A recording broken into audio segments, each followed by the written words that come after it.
Last week's snowstorm, incredibly disruptive for the eastern plains, but helpful in knocking down the state's drought conditions.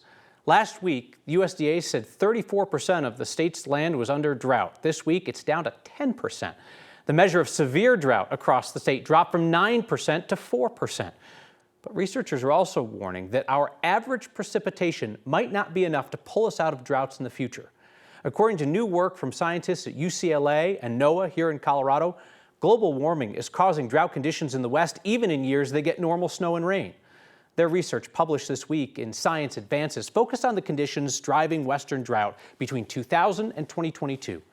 The researchers found that as the atmosphere gets warmer, it also gets thirstier, sucks up more water from the landscape, and holds onto it for longer periods before returning it to Earth through precipitation.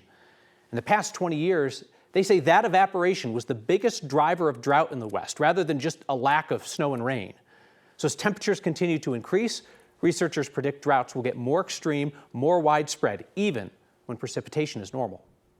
So around 2050, what used to be a 1 in 1,000 year event becomes a 1 in 60 year event.